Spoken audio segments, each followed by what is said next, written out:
All right, we're going to wrap up today's media availabilities with our race winner, Austin Hill, driver of the number 21 for Richard Childress Racing. Congratulations, Austin. We'll go right ahead, open it up for questions. If you have one, we will get you a mic. We'll start right in the middle with Jacob. Jacob Zillman, Race Face Digital. You've I feel like you've been a part of a few of these that you've sometimes had to wait it out. As you guys were sitting there in the tri-oval waiting for official word, did you think you had won it, or were there questions in your mind? I knew that it was just between the 27 and I, because I saw when the yellow light flashed getting into turn 3. I saw that flash, and right when it flashed, I looked left, and me and the 27 were like side by side, and we were half a car length ahead of the 2. So I knew it was only between him and I. Had no clue if if I had won it or he had won it. And then I was actually, when I was sitting in the travel, I could see the TV screen that's down in the infield, and it looked like, from my vantage point, from where I'm sitting, which obviously I'm going to be biased to myself, but it looked like I had won. And just sitting there waiting always feels like a lifetime. That same thing happened to me at Daytona a few years back, where I had to sit there and wait to find out if I had won the race or not. And, you're kind of like, your stomach's kind of cramping up, and you're like, I don't know, you feel like you're like, all right, let's just breathe here. Like, it's going to be okay. If you win or you run second, it's fine. We had a good day. We ended up with a car that's clean, no issues, didn't break anything. And, yeah, when my spotter Derek Nealon came over the radio and said that we had won, man, it was like, oh God, thank you. Finally was able to get Talladega checked off the list. I had won at Daytona, Atlanta multiple times, but I haven't, won at Talladega. It's been eluded so many times here, so to be able to get that done is extremely special to me today. How do you process everything that happened in that last 2/3 or so of a lap? Because you had a good car, but it seemed like your teammate had the dominant car that could just make a lot of moves that nobody else could, and yet when he moved down to try to take the run there with the and get around the 88, you found a hole, it looked like. Yeah, I thought the 2 and the 21, I thought we both were fairly even. The 2 might have been a touch better than us, but overall, I thought that we had a really good car. We at least had a second-place car. And, there was a few moves that the 2 was making that was really aggressive, and I just didn't feel like there were certain times that I probably could have made a move, and I decided not to. I didn't think it was the right time to do it. So I felt like this race I might have not been as aggressive as what I normally am in the past, but we were still able to get up through there when we needed to get to the lead, all that stuff. And then I thought I had made a mistake going down into turn 1. I was behind the 48 pushing him, and I thought about ducking out of line of the 48. And right when I thought about it, the 2 actually did it. And when he got underneath me, I'm like, man, that really screwed me there. Like, I'm probably going to be done. And I fell back, to like 15th. I'm like top of 3, and I don't really have no help out back, not much. And then all of a sudden the 42 jumped up behind me, and then the 2 got shucked out, or something happened with the 2 where he got put to the top of 3. Okay, yeah, so they moved him up the racetrack, got him out of the way. And when I got to the 2, I'm like, I'm just committed, like full-blown pushing as hard as I possibly could in the corner, down the straightaway, obviously doing it where I'm kind of bumping him, because obviously that's our rule on the Xfinity side, but I'm pushing him with all I had, and somehow it built momentum for that top lane. And I know the bottom lane and middle lane, they started getting jumbled up, and you could hear cars having to lift and stuff to not wreck the guy in front of them.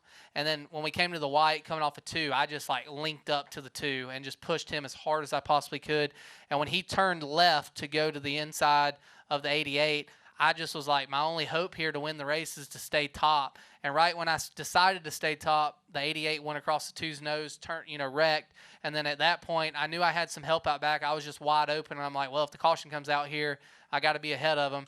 And somehow I got that surge right before the caution came out just to barely get ahead of him. And, I haven't seen a replay or a close-up of the picture of how close it was, but I know it was very close. We'll go in the front to Bob. Bob Hawkers, Fox Sports. What did you have? It looked like you had a pretty good view of the 88 and the 2. Did you think either? Is that just racing on the final lap at Talladega? It is just racing on the final lap at any super speedway that you go to, like you're leading that line, you have to throw the block or you're probably going to end up losing the race. And if you're the 2, you have to take the run that you had.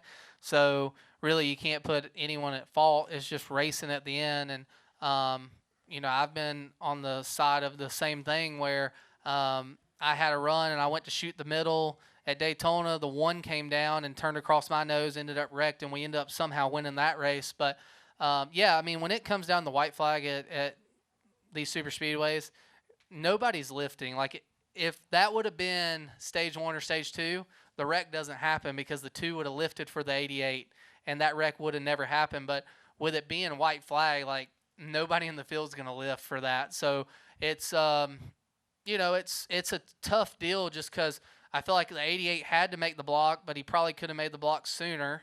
And the 2 had to take the run because he had a massive run because I was pushing him really hard. So, no one's at fault with all that went down. We'll come right here to Dustin. Dustin Albino, J-Ski. Austin, you now have the record for the most wins in the Xfinity Series at these types of tracks. Personally, like, what's that mean to you?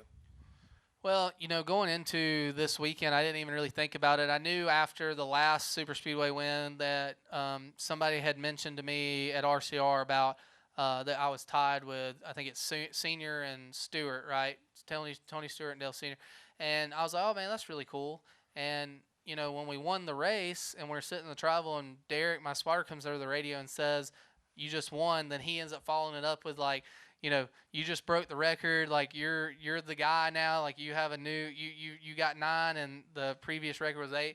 I was like, man, that's awesome. But for me, like, I never really thought of it that way. I still have a lot to live up to when it comes to the 2 guys that I just named. So, it's awesome. But at the same time, I still got a lot to do before I can say that I'm in any type of level of Senior and Stewart.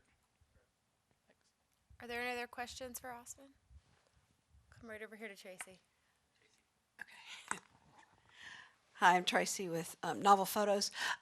Obviously, super speedways are something you're good at, but is that your actual favorite type of course? No, actually, for the longest time, it was my least favorite to go to. Every time we came to these places, I'm like, man, again, we got to come to these super speedways. And over the last several years, I guess back when I was running trucks in 2019, 2020 era, I just changed my mindset where it's like, just go out there, try to be aggressive, try to stay up front, try to lead laps, try to do all these things, try to make the right decision at the right time. And if it's meant to be, it's meant to be. If not, I'm not going to hold my head up, hold my head down for not giving effort. And if I end up on the hook, it is what it is. Like, I'm not going to lose sleep over it, right? And that's kind of the motto or mindset that I have going into these races. I just kind of, when I strap in, I'm like, all right, we may finish first, we may finish 38th, and it is what it is. We're going to at least give it all the effort we can and see where we end up. And for whatever reason, it's been working out for me. We'll go to Chris. ChrisKnightCatchfence.com. Austin, today it looked like that the moves, some of the blocks and the moves were more insanely bold than we typically see, but we didn't have a major 10-car, 15-car pileup. Were you surprised by the moves and blocks made today? And do you think that'll continue at Daytona in August? Yeah, I think that, I don't know if it was just something to do with Talladega today, like the way the runs were being generated and like how guys would stall when they would get too far out and stuff like that. But I was very surprised that there wasn't more wrecks than there was today. Like, there were a few moments where I'm like, oh, well, I'm about to be on the hook. And somehow they straighten it out. And I'm like, all right, well, we're still going. So, yeah, I don't know if it's going to transition to the next race. I do think that some guys are getting more confident and they're getting more aggressive and eager to lead the race and be in control. So I think that you probably will see more of that. Hopefully it doesn't transition into more wrecks, though, because that's the last thing we need is to be destroying the whole field at these super speedway races, because I feel like we put on a really good show on the super speedways. So, yeah, I mean, I do think that there were some moments that were really close calls, but somehow we got through it. Any final questions? We'll take one last one from Jacob. You've had 4 wins each of the last 2 years in the Xfinity Series. You've already got 3 in 11 races this year. Is there anything about this year that feels different? Does it feel like more of a breakout this early in the year, or is it just a case of, maybe the last 2 years could have even been better, but right now things are just breaking your way finally? Yeah, I mean, I think that last year and the year before could have probably won other races that we didn't win. There were areas where our races, heck, the spring race of here last year, I was leading the race coming to 2 to go and ended up getting in a wreck. So we could have possibly won that race. Like, there's some other races that I can kind of name out, but I will say we've kind of changed our demeanor and how we go about things on the 21 camp. Having a new crew chief on board is always tough just because you don't know if him and I are going to get along. And so far, Chad Haney and I, we've gotten along like this. Like, it's almost like we've been working together for years. Now there's still things that we got to learn and clean up. There's areas that we are still working on to improve on and figure each other out. I mean, there's been some races this year where, like Darlington, we straight up ran 15th. Like, we wasn't going to run no better than that. Bristol, we straight up was running 15th, and at the end, we cut a tire down, finished 20-something, but we were probably going to run about 15th. So there's some races that we definitely have some work to do, but we also have been trying some things because we have the wins. So you're like, all right, well, might as well try some stuff and learn throughout the year. And I feel like we've learned a lot the last 3 or 4 weeks in the races that we've ran on things to do and not to do.